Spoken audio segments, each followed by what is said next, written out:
Today we're going to talk about paying a price. We'll kick things off with a story about a guy trying to buy his way out of a very common mistake.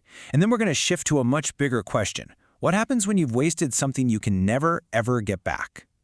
So let's set the scene. Imagine a man walking into a flower shop. He's not there for a birthday or an anniversary. No, he's there for an I'm sorry. It's a transaction that's basically built on regret. And, I think a lot of us know exactly what that feels like. I mean, we've all been there, right? That split second right after the words leave your mouth and you just wish you could grab them and pull them back in. So the question is, what's the going rate for a verbal blunder? And this whole idea leads us to something kind of fascinating. The idea that apologies can actually come with a price tag, one that's carefully calculated based on just how badly you messed up. It turns out this flower shop has a surprisingly detailed menu for saying you're sorry. For, minor slip-ups, there's the Regretful Boyfriends package. It even comes with a small teddy bear for, and I love this, immediate forgiveness. But for the really big mistakes, you gotta level up to the I cheated on you package, which is just a full-on floral assault designed to completely overwhelm the senses. But here's the twist. Our customer, he looks at even the most over-the-top bouquet, the one literally designed for the ultimate betrayal, and he says, nope, not enough. Which just makes you wonder, what on earth did this guy do? And here it is, the crime, the one mistake that apparently no amount of flowers in the world can fix. He commented on her weight. Yep, a single, thoughtless comment now being paid for, one expensive petal at a time. So, this funny little story actually brings up a much heavier question. Sure, flowers might be able to smooth over a foolish comment, but some things we spend, you just can't buy them back, not at any price. What happens when the currency you've wasted isn't money, but time? So let's shift gears and talk about our second story. This one deals with that ultimate currency and the deep, deep regret of spending it poorly. This next story comes from a man who is 78 years old. Now that is a lot of time to look back and reflect on how you've spent your days. And believe me, he has a powerful lesson for all of us. He describes his youth as just a blur of wasted potential. He actually says, I laughed a lot, but I learned nothing.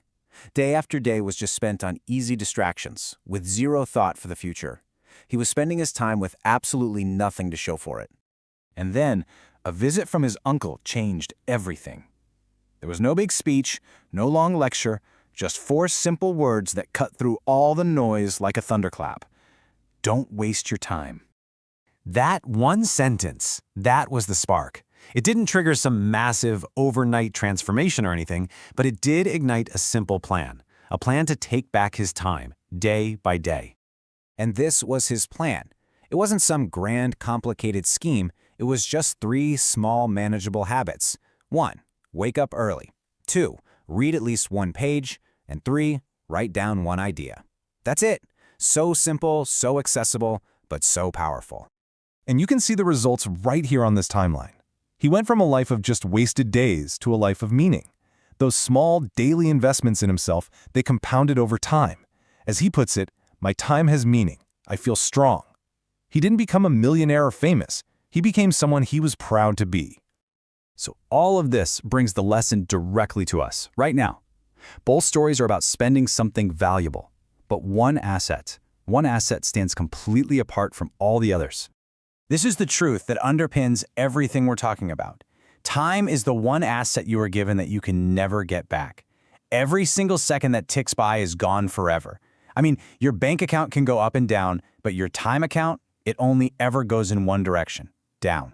This is probably the most powerful piece of wisdom from our 78-year-old storyteller.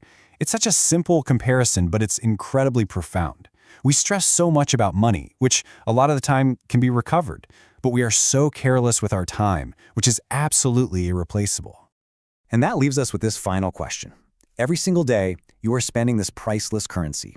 Are you spending it on distractions, or are you, small step by small step, building a life that has real meaning for you? What are you building with your time?